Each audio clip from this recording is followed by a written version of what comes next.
It was around 2 a.m. when I finally pulled up to my secluded lakeside retreat in the Oregon woods, unlocking the door after a grueling 5-hour drive from Portland. I'd been away for half a year, buried in high-stakes cybersecurity work for the feds, surviving on endless coffee and zero sleep. All I craved was a hot shower and oblivion in bed. But as the key turned, my phone buzzed an unknown number. I almost ignored it, but curiosity won. "Hello," I muttered, fumbling in the dark. The voice on the other end was like nails on a chalkboard, sharp, accusatory. "Who are you? Why are you sneaking in at this hour?" I pulled the phone away, stunned. "Excuse me? Who is this?" She barked back. "I'm Karen Whitaker, president of the Homeowners Association. You're violating our quiet hours after 10 p.m. I've been watching, and this is unacceptable." Standing in my own driveway, key in hand, I tried to stay cool.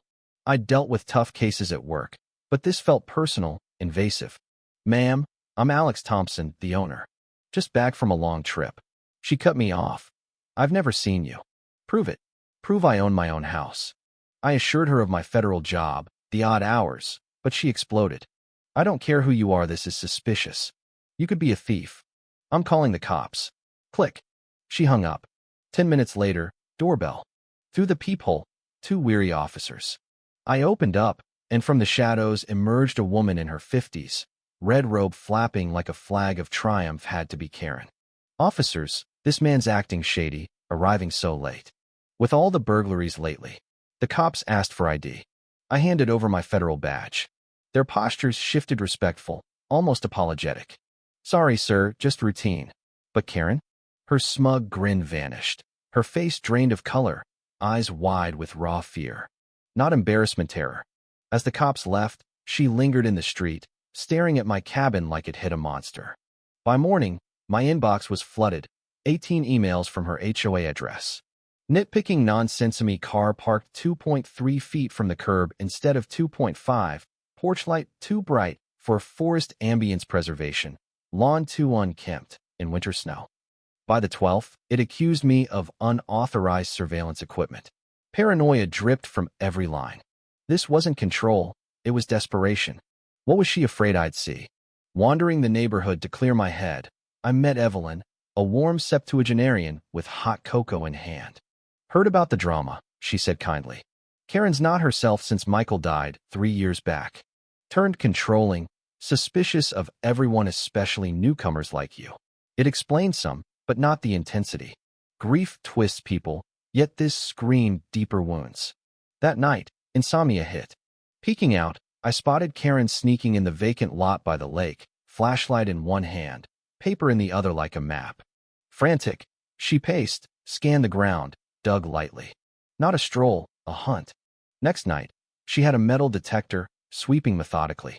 Whatever she sought, it was buried, valuable, and she thought I'd steal it. Then came the bomb, an urgent HOA meeting. Serious violations demanding action. Heart pounding, I prepped docs, deed, ID. The dingy community hall buzzed with tension. 8 neighbors eyed me warily. Karen, suited up like a CEO, pointed accusingly. This man's secretive arrivals, violations galore, parking, lights, maintenance. Worse, he's hostile, flaunting government ties, implying rules don't apply. And surveillance gear? He's spying. The room froze. She painted me as an arrogant Fed bully. Whispers spread. Even Evelyn looked doubtful. I rose calmly. "I'm Alex, federal cybersecurity expert. I respect rules, but these claims are false. Happy to fix real issues or share security tips, assess vulnerabilities here." Karen bolted upright. "No, we don't need investigations." Her panic cracked the facade. Neighbors stared. Meeting dissolved in awkward silence. Next morning, a timid knock. Karen, disheveled, eyes red. "Can we talk?" Inside, she crumbled. "I'm sorry for everything. Since Michael died, I've unraveled, seeing threats everywhere. But urgency crept in. Please, no digging into neighborhood secrets. Things must stay buried." Buried. Her pleas turned threats. "Powerful people wouldn't like you poking. Sell and leave for your safety." Daylight brought chaos. Excavators tearing the lot. "Water leak repair," she claimed, clutching her map. Bull. No utility marks, just frantic digging. I confronted. Explain or I sue. Call cops. Silence. Then a midnight call. Meet me at the site. I'll confess.